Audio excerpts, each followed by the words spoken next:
Donc bonsoir à tous et à toutes et merci donc d'être restés jusque-là ou d'arriver aussi en visio pour celles et ceux qui nous suivent à distance. On va terminer ces rencontres de l'Alliance écologique et sociale avec une plénière plus politique autour de à quoi sert l'Alliance écologique et sociale, ce qu'on porte, ce qu'on veut pour l'avenir. On termine ces 2 jours de rencontres qui avaient un double objectif. On a travaillé hier, alors plutôt en interne, entre les militants de nos différentes organisations pour essayer de tirer les enseignements de ces années passées, de nos réussites ou des campagnes réussies, des dynamiques locales, mais aussi des difficultés qu'on peut rencontrer pour construire cette alliance et ces convergences entre mouvements syndicaux et mouvements écolos. C'était hier. Aujourd'hui, on a essayé aussi d'avoir une journée pour tourner vers l'avenir, mais aussi alimenter nos projets, réfléchir ensemble sur ce qu'on construit, nos alternatives, nos réponses écologiques et sociales, parce que c'est aussi une force et une des fonctions de l'Alliance écologique et sociale depuis le début. Que d'essayer d'élaborer et de confronter ce qu'on peut porter les uns les autres et voir ce qui nous rassemble et ce qui peut aussi produire ou construire de l'espoir. Et l'espoir, on en a besoin, on sait que ces rencontres, elles sont dans un contexte, on ne va pas se le cacher, qui est difficile, qui est lourd. On sait qu'on se souvient, on n'a pas oublié que Trump est élu il y a à peine une semaine. On n'oublie pas qu'au mois de juin et juillet en France, l'extrême droite était très proche et toute proche de prendre le pouvoir. Et une extrême droite qui, en France ou aux États-Unis ou ailleurs, carbure sur l'opposition justement écologie et sociale, ou en tout cas est un des carburants, c'est sûrement pas le seul, bien sûr que le racisme est sûrement le carburant majeur, mais il prospère aussi en jouant de l'opposition entre écologie et sociale, et bien sûr que ça nous percute forcément, puisque on s'est construit autour de cet objectif de dépasser ces oppositions. Et donc le contexte est difficile pour ces rencontres, mais on n'oublie pas non plus qu'il y a des points d'appui qui existent. Et l'objet là de cette introduction n'est pas de faire l'état des lieux justement de tous ces points d'appui. J'en retiendrai juste quelques-uns en essayant qu'on se souvienne aussi qu'au mois de juin, on était pour beaucoup dans nos organisations persuadés, ou en tout cas très inquiets, voire quasi persuadés que la victoire de l'extrême droite était quasi inéluctable vu la dynamique aux européennes et aux européennes. Et puis on a vu les mobilisations à l'initiative notamment de l'intersyndicale, du mouvement féministe aussi le samedi d'après, les propositions communes de l'Alliance écologique et sociale et du pacte pouvoir de vivre avec la coalition 2024 aussi, qui ont permis de faire vivre aussi des propositions communes, d'incarner aussi la nécessité de cette unité. On a vu aussi la mobilisation au-delà de nos organisations, de nombreux citoyens et citoyennes qui, dans les semaines au mois de juin, se sont mobilisés, ont fait des porte-à-porte, se sont soulevés et sont aussi une force et un motif d'espoir sur le fait qu'il y a à la fois une attente forte de projets alternatifs, de progrès, mais qu'il y a aussi l'attente de l'unité. Il me semble que là, l'Alliance écologique et sociale a aussi une fonction particulière et une responsabilité à la fois à prendre la mesure des difficultés, mais aussi prendre la mesure des ressources disponibles et de la nécessité, du besoin de construire et de nourrir et d'alimenter cette envie d'espoir d'alternative. C'est aussi une des fonctions là, de cette plénière que d'essayer d'alimenter, de réfléchir ensemble à partir des interrogations, des propositions des différentes organisations membres de l'AES et de contribuer à cette construction de nos alternatives. Je te laisse la parole, Julie, pour peut-être justement lancer... Oui, on va lancer la discussion avec les porte-paroles des différentes organisations du comité de pilotage de l'AES. Et on commence avec Cécile Duflot d'Oxfam. Merci, bonjour à tous et bonjour à toutes et bonjour à tous ceux qui nous suivent de plus loin et qui n'ont pas voulu braver les kilomètres ou le froid pour venir jusqu'ici. Mais je voulais dire à quel point, au nom d'Oxfam, on se félicite de cette journée et aussi du travail en commun. C'était un pari un peu osé, hein, la naissance de l'alternative écologiste et sociale, chacun s'en souvient. Et c'est aujourd'hui devenu quelque chose d'assez banal, voire classique pour nous et assez évident comme réflexe de lieu de travail en commun. Et comme il s'agit de parler de choses un peu concrètes, il se trouve que très concrètement, il y a en ce moment le débat budgétaire et que nous avons eu la possibilité de faire un certain nombre de propositions, que nous avons d'abord constitué des propositions en commun, mais que nous avons aussi eu la possibilité de les présenter devant la Commission des finances à l'invitation de son président et de le faire en lien et en coordination avec le Pacte du pouvoir de vivre. Alors Oxfam a cette particularité que nous sommes dans ces deux collectifs. C'est un peu l'histoire de notre vie, hein. On est toujours les droitiers de quelqu'un et les gauchistes des autres. Donc on assume assez bien, mais parce qu'on était dans ces deux histoires et on n'a pas voulu choisir. Mais on trouve ça bien aussi qu'on puisse être capable de dialoguer entre les uns et les autres. Et on l'a fait de façon, je trouve, très intelligente et constructive.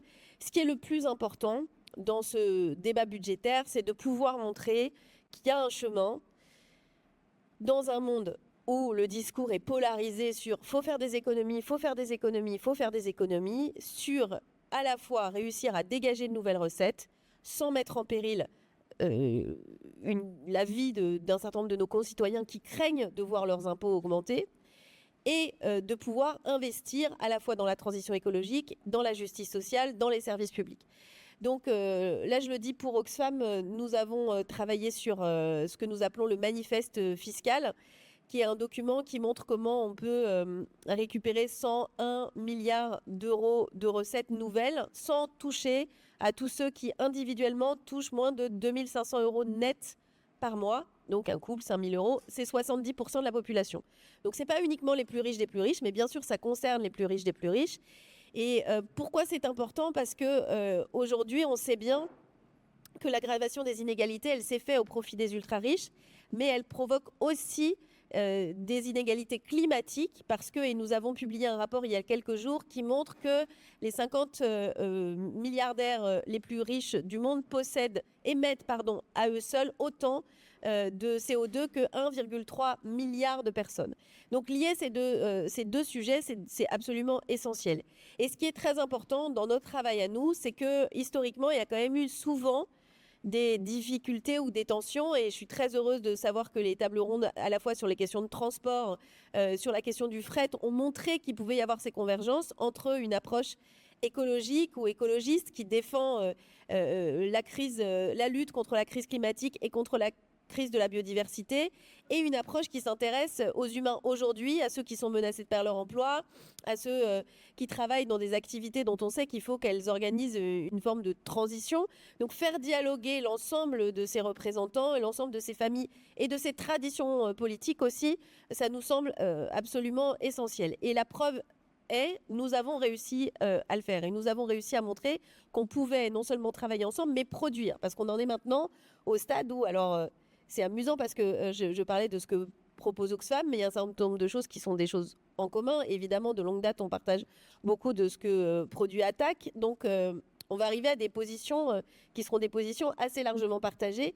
Et puis aussi à une situation de confiance réciproque où sur certains sujets, par exemple, où nous ne sommes pas des experts, on n'est pas des spécialistes des questions d'éducation, chez Oxfam, pas du tout même, ben on est capable de soutenir des initiatives ou de partager les positions de gens avec qui on a construit de la confiance dans la durée. Donc ça, je pense que c'est aussi, et je vais terminer là-dessus, une leçon politique plus large.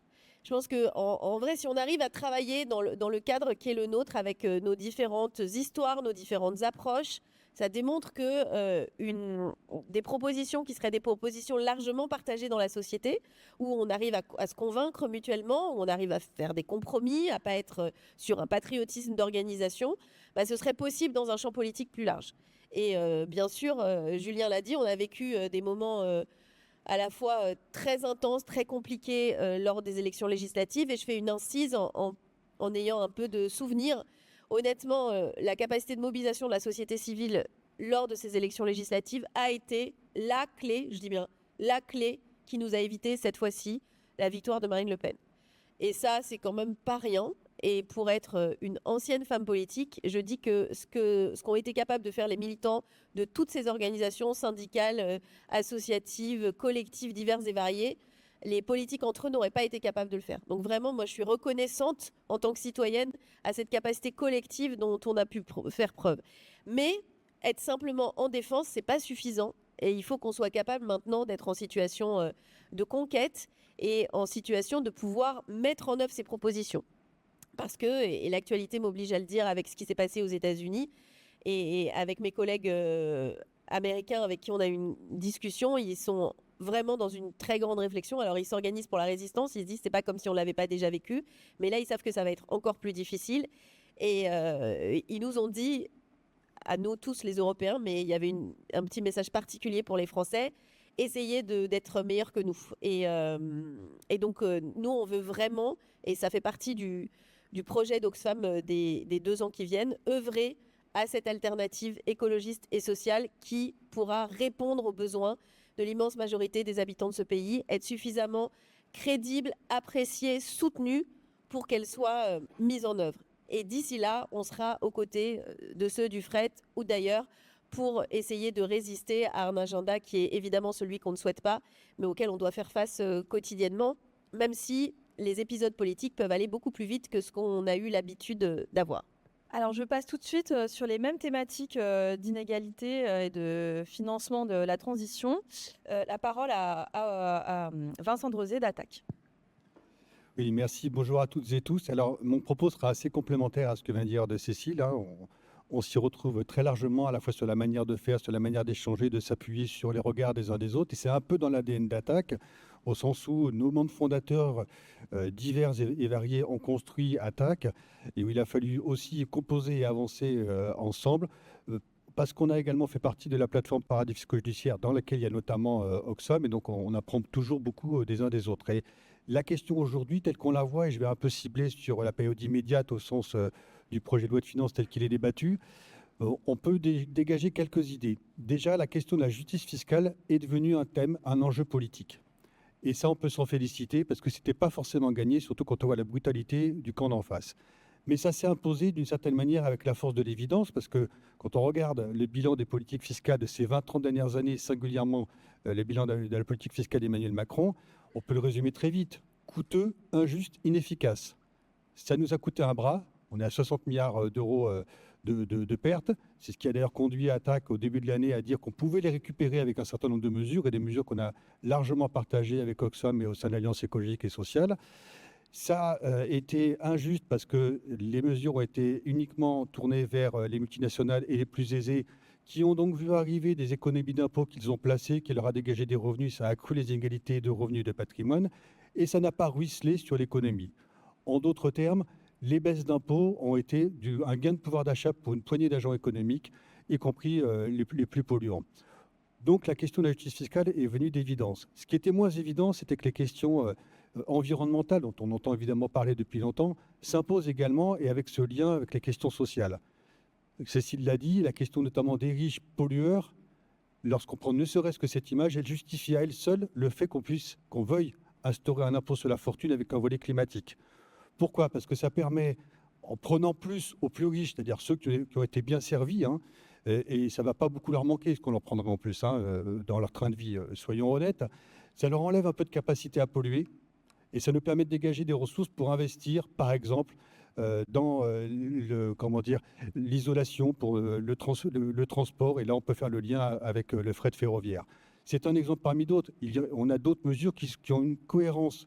Et ce qu'on essaie de faire, c'est d'afficher la même cohérence crédible face à la cohérence conservatrice qu'on a en face. Et je dis conservatrice, car les arguments qui aujourd'hui nous sont posés pour réduire la dépense publique uniquement pour réduire le périmètre de l'action publique afin de privatiser davantage, parce que c'est exactement ça, et encore une fois, l'exemple du fret ferroviaire nous le montre, mais c'est une vraie idéologie conservatrice qui, à chaque fois qu'elle entend parler d'impôts, nous dit « Oh là là, ça va appauvrir le pays, il va y avoir du chômage, les riches vont fuir, et ça va créer de la pauvreté ». Depuis le 19e siècle, on entend ça. Et évidemment, ce discours ne s'est jamais vérifié dans les faits. Donc, la cohérence, si j'ose dire, dans l'incohérence du discours conservateur, c'est de dire on va alléger les impôts des plus riches et des multinationales pour qu'ils investissent et que ça crée de l'emploi. Comme ça n'a pas marché, nous on va dire on va justement mieux répartir les richesses pour sauver l'être humain, son cadre de vie, sa qualité de vie et évidemment l'environnement. Et il y a un chemin pour que l'activité économique soit au service de l'être humain et de l'environnement. C'est ce qu'on essaie de porter, c'est toute la force de l'Alliance écologique et sociale. Alors, sans dérouler le programme, il y a un certain nombre de mesures qui ont été portées devant la Commission des finances. L'avenir, tel qu'on peut le voir aussi, tel qu'on en a déjà discuté un peu au sein d'Attaque, c'est évidemment de continuer à porter ça, de montrer que c'est possible et nécessaire. Nous ne sommes plus comme à la naissance d'Attaque, il y a un peu plus de 25 ans, on nous disait la taxe sur les transactions financières, mais vous êtes complètement utopique, ça n'arrivera jamais. Elle existe, elle est très mal fichue, mais elle existe. Nous sommes aujourd'hui dans une période où non seulement la justice fiscale, je le disais, c'est imposé comme un thème, mais les mesures qu'on propose, elles sont crédibles. À nous de prouver qu'elles sont nécessaires.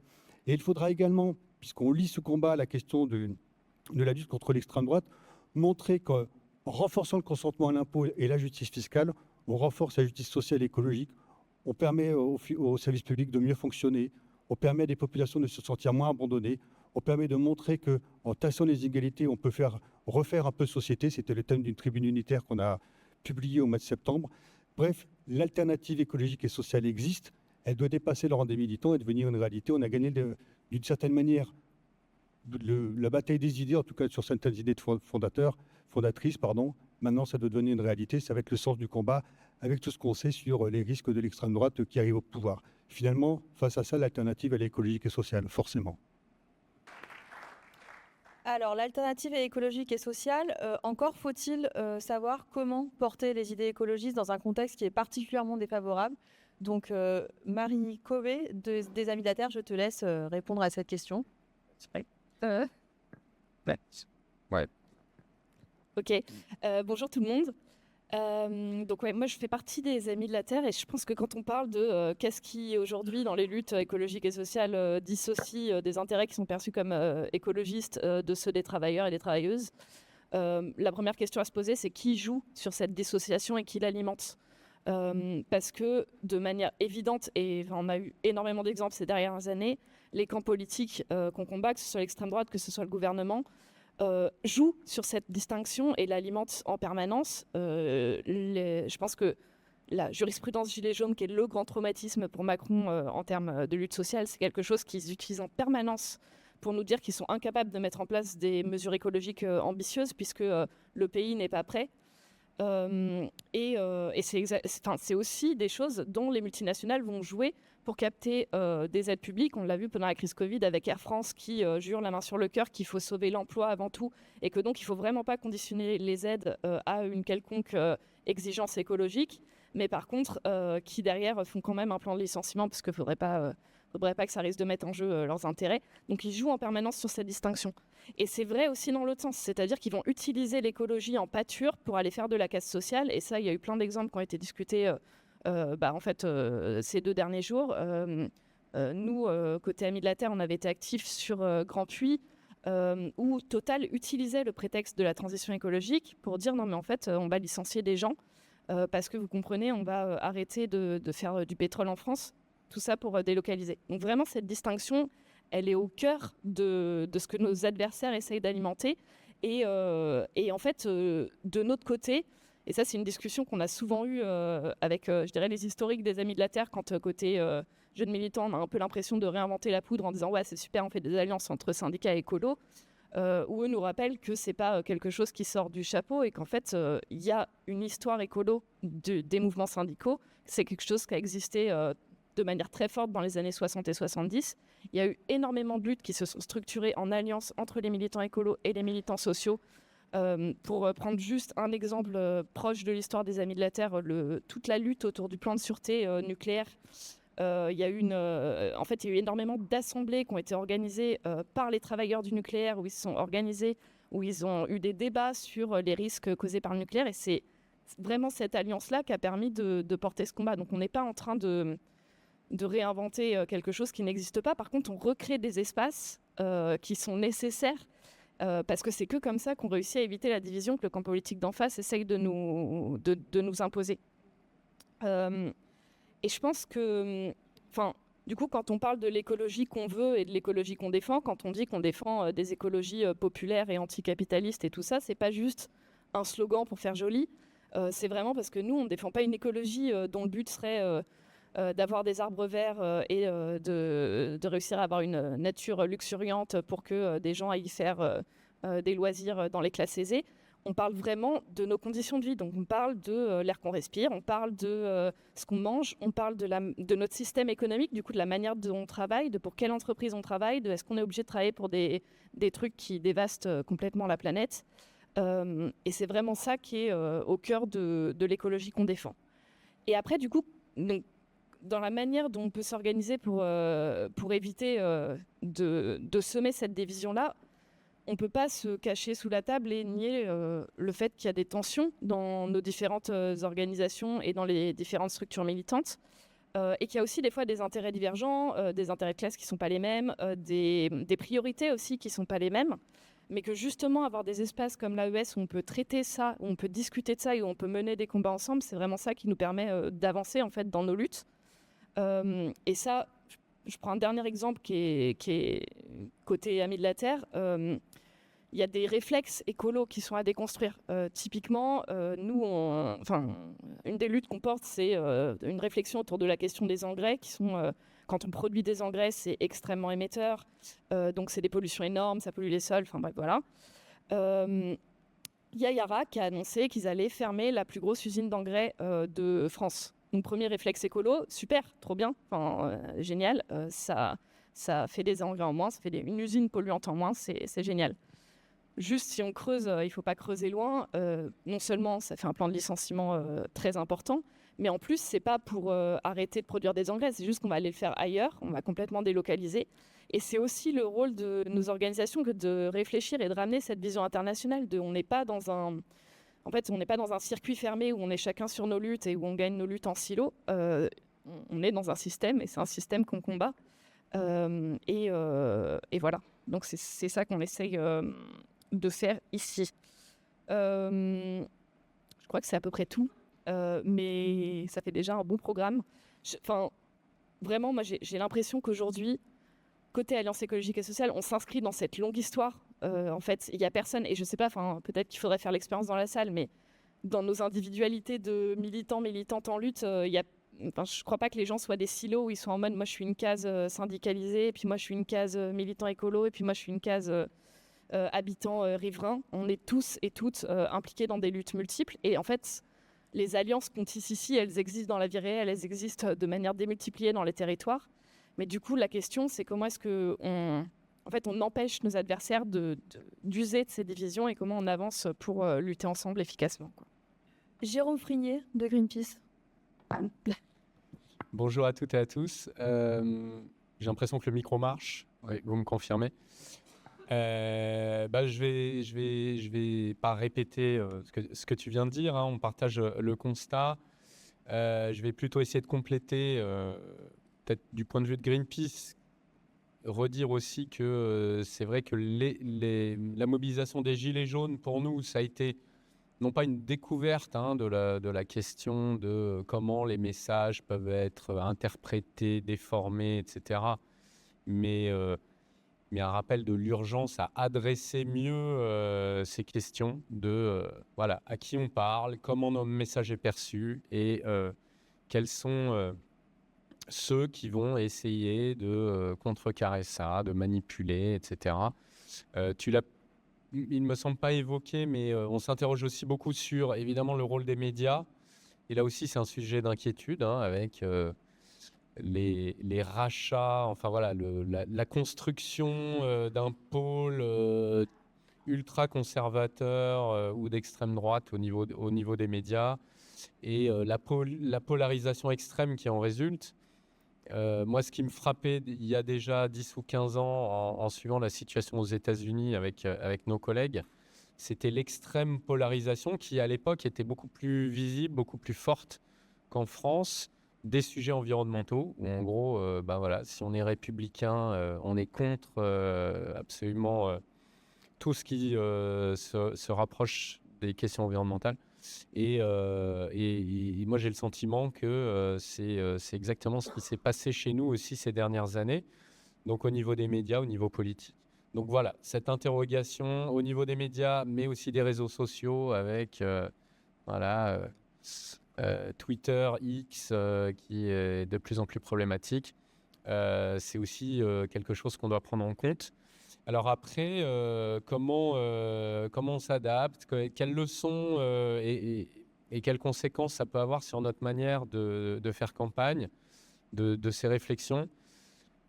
Je vais peut-être insister là-dessus. C'est ce qu'on essaye de changer dans notre manière de faire campagne, c'est de davantage se focaliser sur les besoins, les inquiétudes concrètes, quotidiennes des gens, puisque en tant qu'organisation planétaire, internationale, historiquement, Greenpeace a toujours eu tendance à privilégier les grands enjeux environnementaux planétaires aux luttes plus locales, territoriales.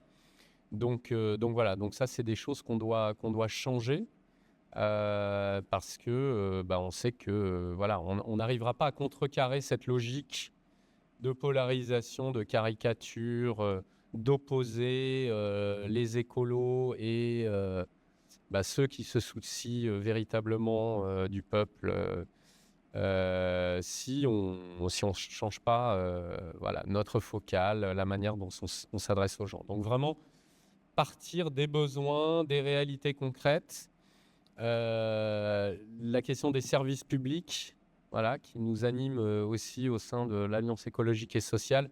C'est aussi un élément nouveau, je dirais relativement nouveau dans notre grille de lecture, mais important puisque la dégradation des services publics, c'est aussi un appel d'air pour l'électorat d'extrême droite. Et puis bien sûr les conditions de travail et d'emploi. Donc là aussi, on va travailler ensemble sur une campagne qui coche pas mal de ces cases sur qui va porter sur la rénovation thermique des écoles. C'est intéressant et je le cite là parce que justement, on touche à des questions du quotidien, l'état des lieux d'apprentissage et les conditions d'apprentissage pour les enfants, ça touche absolument toutes les classes sociales, d'autant qu'on va s'attacher évidemment au service public, à l'école publique, mais aussi les conditions de travail pour les enseignants. Voilà, élément indispensable de l'équation. Voilà, donc pour nous, c'est vraiment important de mettre ça en avant de manière beaucoup plus explicite, même si Greenpeace a toujours eu ces soucis de justice sociale, de lutte contre les discriminations dans l'ensemble du travail qu'on fait, qu'on n'a jamais opposé nature et être humain, satisfaction des besoins fondamentaux des êtres humains. Mais voilà, on essaie d'être beaucoup plus explicite. Et c'est vrai que pour nous, l'Alliance écologique et sociale, c'est un lieu de réflexion, de partage et un endroit où on va confronter des points de vue, des idées différentes. Et puis, on va se frotter aussi à des publics différents qui sortent de nos publics, de nos cercles militants qui nous sont plus familiers. Donc voilà, beaucoup d'intérêt là-dessus, beaucoup d'intérêt à travailler ensemble, comme l'a dit aussi Cécile. Voilà, les récents épisodes électoraux l'ont montré. C'est pas une unité de façade qu'il faut montrer, c'est vraiment bien sûr beaucoup plus profond que ça, mais il y a une vraie utilité, un vrai intérêt à renouveler ce message voilà, d'union, de convergence de nos luttes et de manière à s'adresser au plus grand nombre. Alors, oui, c'est maintenant Gaspard Manès de la Confédération paysanne qui va vous parler raconter des histoires. Bonjour à tous et à toutes. Gaspard Manès, je suis maraîcher dans le sud des Yvelines. et porte-parole pour la Confédération paysanne Île-de-France et je siège au comité national de la Confédération paysanne qui est l'instance directrice de la conf, donc à Bagnolet, où se réunissent tous les délégués de toutes les régions. Et donc, c'est là-bas qu'on prend les décisions et les grandes orientations. Et puis après, on a le secrétariat national de 7 personnes, là, dans ce mandat, qui dirige, qui fait l'exécutif, quoi, au quotidien. Voilà. Donc, la question de départ, c'était un peu notre présence. Qu'est-ce qu'on fout là, hein, c'est ça? C'est rigolo parce que l'axe écologique et social... en fait, mon chemin pour aller dans la conf, c'est assez parallèle avec la conf qui arrive ici. Moi, je suis venu au maraîchage et au métier d'agriculteur par conviction politique. Et je me suis dit que la solution était peut-être justement d'aller faire de l'agriculture pour essayer de remplir les exigences écologiques et sociales que j'avais. Donc, ça y est, les termes étaient posés. Et c'est des axes qu'on poursuit donc à la Confédération paysanne, sachant que dans l'origine de la Confédération paysanne, au sortir de la guerre, il y avait un syndicat unique, la FNSEA, la Fédération nationale donc des syndicats d'exploitation agricole. Et la conf a bifurqué, quoi, s'en est extrait, et notamment sous l'impulsion de Bernard Lambert, et des paysans travailleurs. Donc c'est d'abord une origine sociale et paysan dans la lutte des classes. Et disons que la jonction avec l'écologie s'est faite vraiment il y a... Bon, elle est très ancienne, mais elle s'est vraiment formalisée il y a une quinzaine, vingtaine d'années. Ouais, même un peu plus. Bon, en fait, presque depuis le début. Avec la jonction avec le mouvement d'agriculture biologique, la dénonciation des pollutions, des pesticides. Voilà, donc là, on est vraiment sur ces deux jambes en permanence. Voilà, donc écologiquement, on dit l'écologie sans lutte des classes, c'est du jardinage. Et en l'occurrence, nous, comme on est des professionnels de l'agriculture, on y a inclus la lutte des classes. Et la Confédération paysanne se situe comme un syndicat de transformation sociale. Et non pas comme un syndicat de service, comme la FNSEA, par exemple. L'autre... Alors, c'est pas un partenaire, c'est pas un adversaire. Nos autres collègues, parce que quand même, c'est des collègues... donc, hormis la FNSEA qui, elle, défend, assure la cogestion de l'agriculture avec les politiques publiques. J'ai oublié de mettre mon chronomètre. Tu peux mettre le temps. Merci beaucoup. Donc, la FNSEA assure en fait la feuille de route de l'agro-industrie, grosso modo, avec toute la caution des politiques gouvernementales.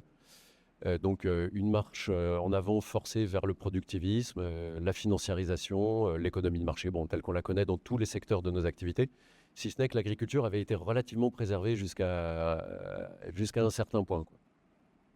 Là, c'est vraiment en train de basculer. Il y a eu un plan social énorme. Dans les années 90, il y avait 1 million de paysans et de paysannes. Et aujourd'hui, on est à 350 000 grosso modo, et on en annonce 100 000 de moins à la fin de la décennie ou un truc comme ça, quoi. Ça va très très vite. Sachant que les terres sont rachetées, qu'il y a des processus de financiarisation avec des sociétés qui rachètent et qui font des parts sociales, et des sociétés non agricoles qui achètent des parts de sociétés agricoles, ça passe sous le manteau. Donc vraiment de la titrisation, un truc qui passe sous les radars. Les mécanismes de défense et de préservation, notamment du foncier, du rachat des terres, parce que c'est quand même un peu le nerf de la guerre, c'est l'outil de production, ont fermé les yeux ou ont été démantelés, en tout cas sont laissés dépasser. D'aucuns font comme Al Gore ou Pisani en fin de carrière. Ah bah dis donc, on a vu des grands cadres de la SAFER, par exemple, qui avaient des larmes de crocodile en disant « Ah bah dis donc, on n'a plus d'élevage, on n'a plus d'arboriculture, on n'a plus... tout ça, en fin de carrière, bravo les gars, vous avez bien bossé. » Donc il y avait les SAFER notamment qui limitaient la spéculation foncière. Il y avait aussi le contrôle des structures, plusieurs mécanismes qui avaient été mis en place par le Conseil national de la résistance, hein. et qui ont été doucement dévoyés ou dépossédés, quoi. Donc, on est dans cette problématique avec, après, d'un point de vue écologique, bon, là, d'un point de vue social, c'est le grand plan de licenciement. Les campagnes se désertifient, les services publics périclitent. On n'a plus de voisins, donc l'entraide paysanne a tendance à être complètement sapée. Les fermes grossissent. La mécanisation rend les fermes complètement gigantesques, quoi. On atteint des milliers d'hectares sur certaines fermes, qui sont faites par notamment avec des entreprises de travaux agricoles, des ETA, c'est-à-dire ni plus ni moins de la sous-traitance comme dans le bâtiment. Donc, en fait, les agriculteurs, il y a beaucoup d'agriculteurs qui ne vont jamais mettre les mains dans la terre. Tout est sous-traité avec des gens payés au SMIC qui conduisent des tracteurs avec GPS. Là, la tendance, c'est numérique, robotique, génétique. Donc, c'est ce que prônait la FNSEA et le précédent ministre de l'Agriculture. Mot pour mot, donc on retrouve exactement la même terminologie à la Fédé ou chez les ministres de l'Agriculture. C'est-à-dire la bascule numérique d'un côté, les GPS, les capteurs, les drones, tout le bordel. La génétique, les OGM, avec laquelle la conf s'est illustrée dans les années 2000, contre lesquels la conf s'est illustrée, qui reviennent là par la fenêtre. Génétique, numérique, robotique, et robotique, voilà, un truc hyper poétique comme feuille de route paysanne. Donc évidemment, à la Confédération paysanne, on lutte à tout crin contre ça. On s'inscrit aussi dans une vision internationaliste avec la Via Campesina, qui est ni plus ni moins le plus grand syndicat du monde. Excusez-nous, on va frimer un peu, mais on est 200 millions dedans, à travers toutes les organisations paysannes du monde entier. Ce qui permet de nous donner une certaine légitimité et puis une vision de se démarquer un peu justement de lutte corporatiste locale, c'est-à-dire par exemple la délocalisation d'Yara. Voilà, quand on veut nourrir le monde en vendant des céréales à l'étranger, on sait qu'on est en train de tuer nos confrères là-bas. Au niveau du temps, il y a encore des trucs à dire? C'est bon? Vous en voulez? Écoutez, voilà, notre actualité là, c'est évidemment les élections professionnelles. Donc les médias parlent des agriculteurs en colère. Sauf que les agriculteurs, ça n'existe pas. Il n'y a rien à voir entre un céréalier multifinancier qui a 40 sociétés, des bassines, des sociétés de mécanisation, de transport, de tout ça, et moi, maraîcher sur un hectare, ça n'a rien à voir. On a aussi affaire à la coordination rurale, donc pas de confusion s'il vous plaît, il n'y a pas coordination paysanne ou confédération rurale et tout, il y a la coordination rurale qui nous a piqué notre couleur jaune, les bâtards, et qui, eux, grosso modo, défendent plus ou moins une agriculture paysanne. Il faut le dire vite, parce que quand il s'agit d'exporter, par exemple, notamment les bassines, c'est la coordination rurale qui a la chambre de Sèvres, où sont les bassines. Ils sont ultra violents, ils sont vénères, ils déversent des tonnes de lisier. Ils ont une tendance extrêmement populiste et réactionnaire et à tendance Rassemblement National, quoi. Ouais, grosso modo. Donc, on a des confrères avec qui on s'entend bien chez eux, parce que, voilà, et puis d'autres où vraiment ça va pas. CTE à Sivins aussi, par exemple, tout ça. Donc, voilà notre tableau agricole syndical. On a le MODEF aussi, mais qui est très minoritaire. Notre actualité, donc, c'est effectivement les élections professionnelles qui font les élections chambres, mais aussi MSA et plein d'autres trucs d'organismes professionnels. C'est donc pour ça qu'il y a du bordel là. Ils se réveillent tous parce que la FNSEA est mise en défaut là et elle a peur de perdre des chambres, effectivement, et principalement au profit de la coordination rurale. Ceci dit, nous, on n'est pas en colère, ou bien on est toujours en colère. À la Confédération paysanne, oui, on est toujours en colère. On a toujours lutté contre les accords de libre-échange. Et là, le Mercosur, tout d'un coup, il se réveille. Mais il se trouve, par exemple, que Arnaud Rousseau produit du bioéthanol puisqu'il est PDG de chez Avril. Et que là, les accords avec le Brésil, ça pourrait mettre quelques grains de sable dans son business à l'international au niveau biocarburant. Écoutez, voilà, et notre actualité de ces dernières années, vous l'avez vu, ça a été beaucoup marqué avec une autre convergence, parce qu'on est dans beaucoup de convergences avec la Confédération paysanne, entre ATTAC, la Via Campesina, l'AES, et on a été dans les membres fondateurs aussi des Soulèvements de la Terre, et où on vit là des expériences assez fortes, il faut bien le dire. Des fois, ça fait mal aussi à la tête. Mais ça regroupe un panel très large d'organisations, comme vous le savez. Ça va des Gilets jaunes au Colibri, du mouvement climat à ATTAC. La CGT était aussi sur les bassines. Solidaire, évidemment, et beaucoup de syndicats. Donc, voilà. Et pour conclure, face au rouleau compresseur productiviste, le complexe militaro-agro-industriel, effectivement, il va falloir se lever tôt et opposer une pression massive. Et on n'y arrivera qu'avec une déferlante et une lame de fond vraiment profonde qui rassemble à la fois la société civile, les corporations, les syndicats, les associations, les militants, les retraités. Et effectivement, il faut absolument qu'on développe notre intelligence collective pour essayer de sauver un petit peu la situation, quoi. Voilà. Eh bien, écoutez, merci.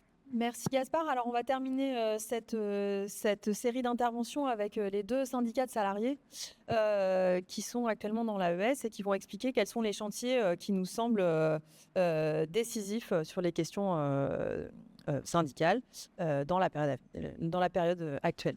Donc Benoît Test de la FSU. Merci Julie. Merci à tout le monde pour votre présence d'abord ici et effectivement en direct.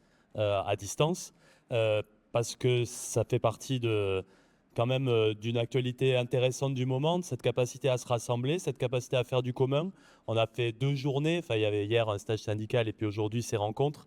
Ça fait du bien, moi je trouve, dans la période, d'avoir ces espaces-là d'échange, et ça nous conforte à la FSU dans l'idée que cet espace de l'AES, il est un espace à investir, il est un espace qui n'est pas parfait effectivement, mais qui permet ces échanges, qui permet de travailler les questions de fond. On a entendu depuis ce matin et pendant les 2 jours beaucoup d'exemples de mobilisation locale, de mobilisation plus nationale, etc. Et en fait, on a entendu beaucoup de mobilisations qui sont porteuses, qui fonctionnent et qui nous font dire que certes, il y a une situation qui est terrible, qui est dramatique, et nos idées sont effectivement plutôt en recul, ou en tout cas on voit bien qu'on a face à nous un rouleau compresseur libéral et d'extrême droite qui reprend sa marche. Mais ça nous fait dire aussi qu'on est majoritaire. Et en tout cas, dès qu'on arrive à réunir des gens, réunir des collègues, réunir des usagers d'un service public, réunir des riverains, réunir la population, quand on arrive à mobiliser et à impliquer véritablement les gens, et c'est ça tout le sel de l'AES, c'est-à-dire cette idée qu'il faut s'impliquer dans des mobilisations, alors on arrive à faire du collectif et alors on arrive à renverser les choses. Et donc il y a aussi un message d'espoir, je pense, issu de ce moment d'échange, dans une situation qui est effectivement terrible. Moi, je voulais parler de 2 trucs, les services publics et puis peut-être le rapport aux politiques, mais très très rapidement. Nous, pour la FSU, et ça, je pense que c'est partagé par Solidaire, on a à cœur de défendre les agents publics, non pas dans une perspective strictement corporatiste, mais évidemment dans le sens également de l'intérêt général, ce qui ne veut pas dire se désintéresser des conditions de travail, des conditions concrètes d'exercice des métiers, etc. Mais c'est toujours avec cette idée qu'on part des préoccupations salariales, des préoccupations du quotidien des métiers, des préoccupations des conditions de travail, pour généraliser, pour arriver à quel intérêt général ça correspond. Et ça s'appelle effectivement le syndicalisme de transformation sociale. On se bat pour un projet de société. Et évidemment que l'AES, ça nous donne un cadre intéressant. On l'a beaucoup dit sur le fret ferroviaire, hein, les services publics, c'est au cœur de la transformation écologique nécessaire de la société. le service public n'est pas par nature, il n'a pas par nature une préoccupation environnementale. Il peut y avoir des services publics qui se désintéressent de la question. Il peut y avoir un mouvement écolo, une sphère écolo qui s'est pendant longtemps désintéressé ou pas trop intéressé à la question des services publics. C'est ce qui a été rappelé à l'instant par Greenpeace. Et puis de notre côté, du côté des syndicats, de travailleurs en général, des intérêts pour le monde écolo, et même dans les services publics, cette idée que finalement la question écolo était une question secondaire, était un supplément d'âme. Si c'était écolo, tant mieux, mais si ça ne l'était pas, tant pis. Or, on voit bien que c'est au centre de tout ce qu'on peut porter sur l'intérêt des services publics. Je vais reprendre juste ce qui a été dit par la Confédération paysanne.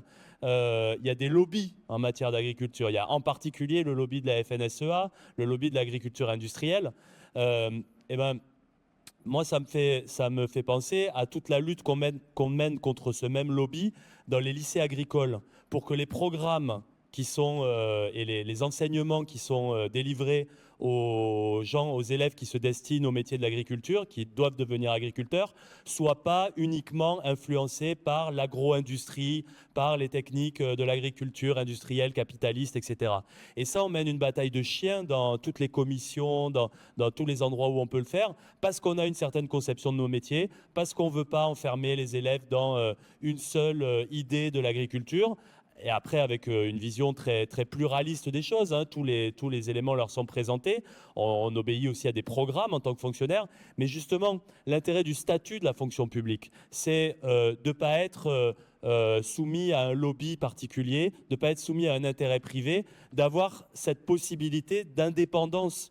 Et au final, c'est le service public qui est rendu de manière beaucoup plus efficace. Si vous avez un lycée agricole qui est financé par Monsanto ou je ne sais qui, évidemment qu'il ne s'y enseignera pas les mêmes choses que quand c'est le service public qui assume cette tâche. Je pourrais citer 1000 exemples, évidemment, de ce que permet le service public. Je rappelle aussi qu'il y a dans le service public de l'expertise publique. L'ADEME, par exemple, produit des choses très intéressantes, très fouillées sur le changement climatique. Et là aussi, il faut le rappeler, on a besoin de cette force du service public pour mener la transition écologique, l'expertise des agents du ministère de l'Environnement, etc., etc.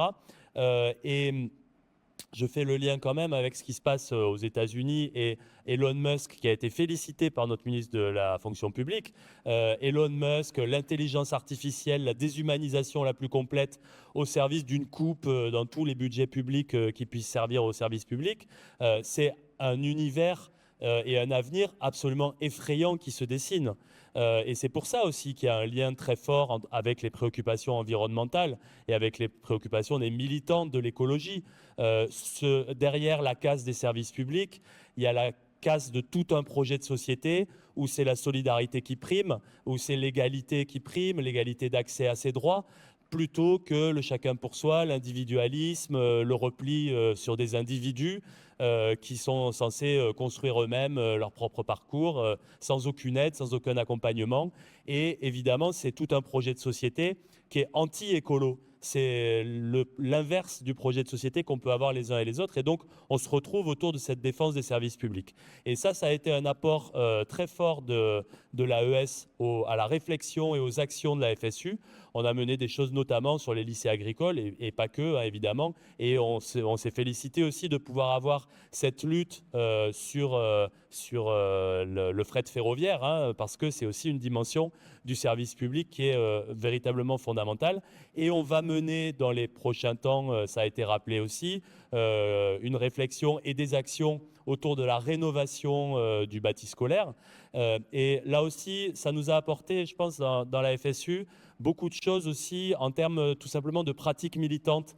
Cette capacité à prendre un sujet, à l'analyser sous toutes ses coutures en quelque sorte, à écouter à la fois les usagers, les personnels. Là, sur la rénovation du bâti scolaire, c'est intéressant le niveau de détail dans lequel on va. On essaie d'écouter ce que disent les personnels. Ils ont besoin non seulement d'avoir une bonne température dans les salles de classe, mais il y a aussi la question sonore. Il y a plein de questions qui se déroulent et qui viennent quand on commence à réfléchir aux usages des bâtiments. Et puis après, chez les écolos, il y a aussi cette capacité, je pense, à penser aussi les actions un peu différemment, avec évidemment toute la question de la désobéissance civile, mais pas que. Il y a la pratique du plaidoyer, il y a ces pratiques peut-être parfois un peu plus concrètes, j'ai envie de dire, que ce qu'on peut faire dans le syndicalisme. Et en tout cas, ça nous a apporté beaucoup, même dans la réflexion sur la manière dont on mène des actions et dont on peut les mener sur le long terme. Donc ça, c'est vraiment un apport intéressant, je pense. On est dans une situation terrible.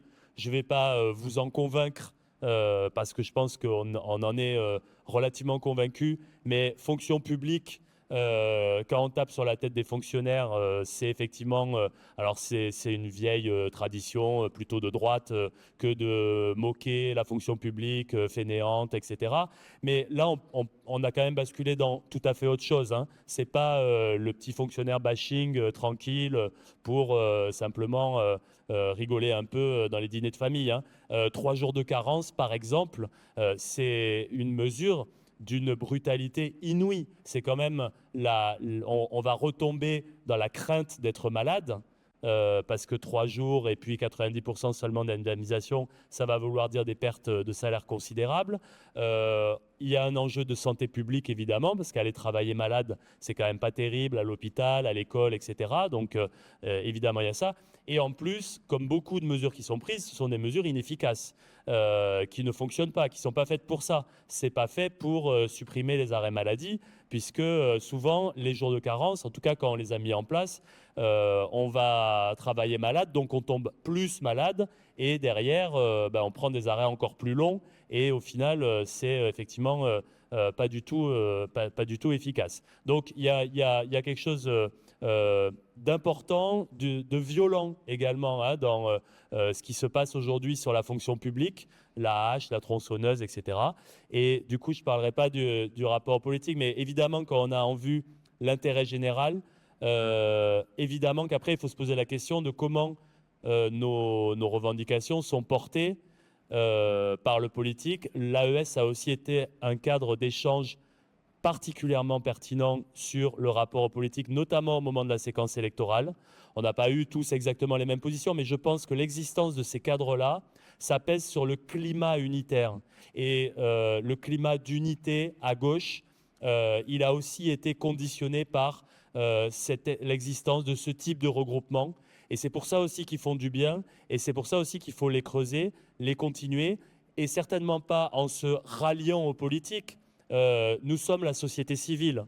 On n'est pas des partis politiques, on n'a pas vocation à le devenir, mais on est justement des contre-pouvoirs. Et en tant que contre-pouvoir, on a vocation à s'exprimer sur le champ politique.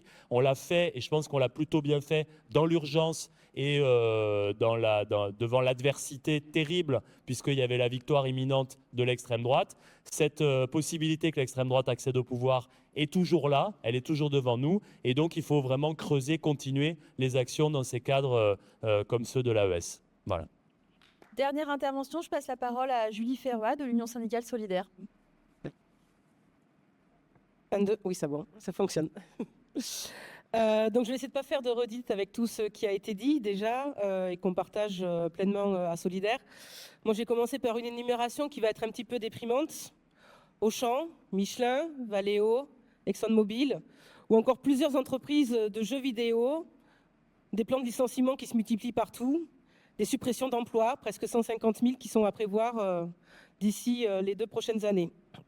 Et pourtant, en parallèle, Valeo, 221 millions d'euros de bénéfices nets en 2023. Michelin, 1,980 milliard d'euros de bénéfices nets en 2023. ExxonMobil, 9 milliards de dollars de bénéfices nets en 2023. On a un exemple que ces 3 entreprises qui prévoient de licencier des milliers de salariés ne le font pas pour des soucis financiers, mais pour délocaliser et pour faire encore plus de bénéfices, comme l'a notamment dit notre camarade des Amis de la Terre.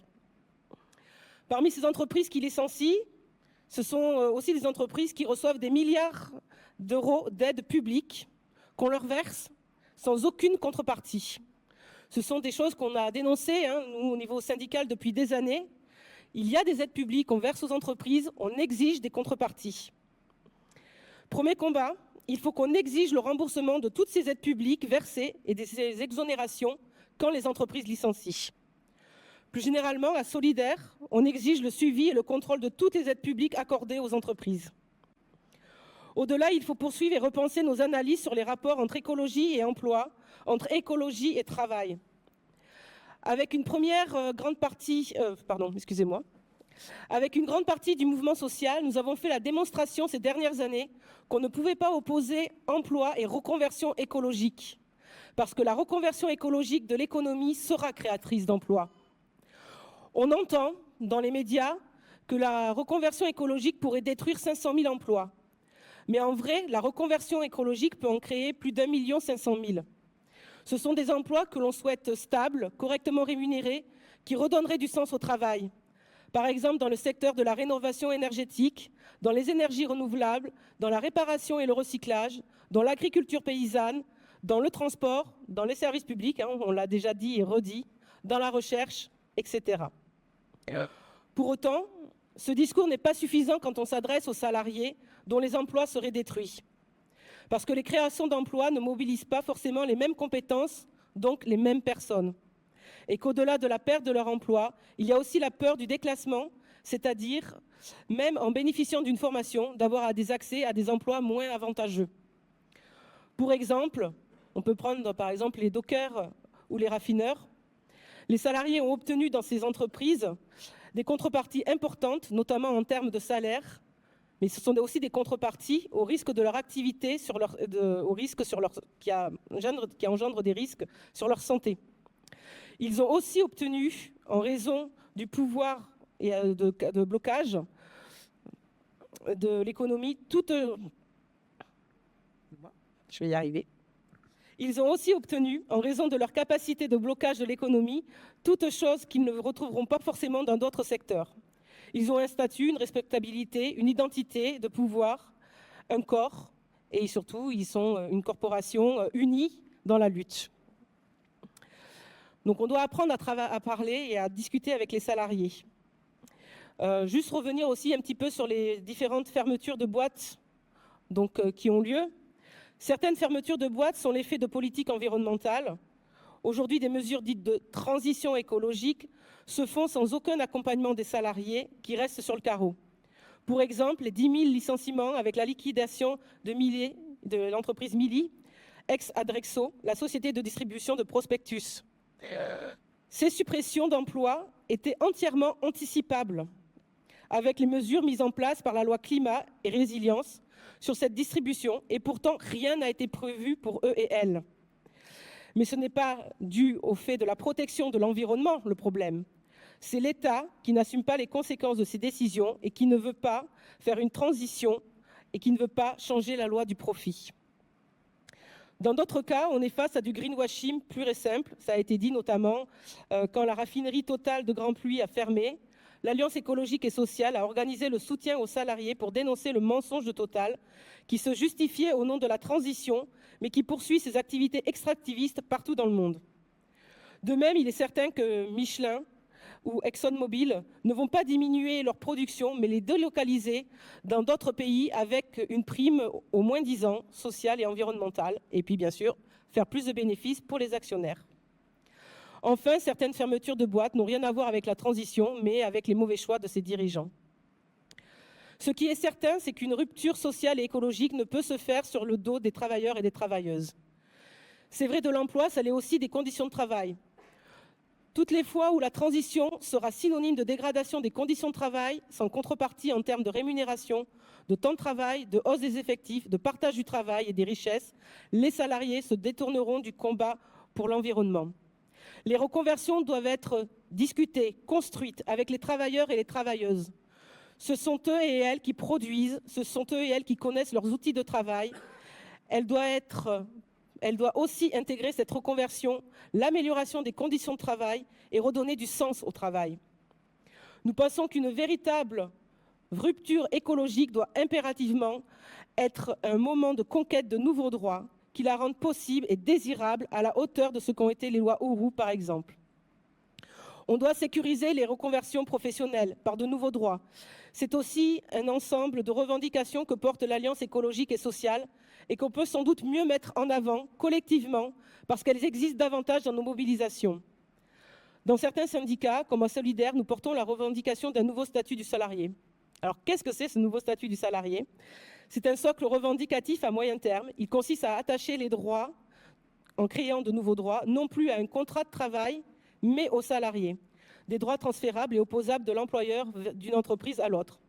Droit au salaire et à sa progression, droit à la retraite, à la sécurité sociale, droit à la formation, à la reconversion, et droit à nouveau d'intervention pour les salariés dans les choix stratégiques de gestion des entreprises, indispensables pour peser sur les plans de licenciement, comme les choix de production, donc sur la reconversion et de l'économie.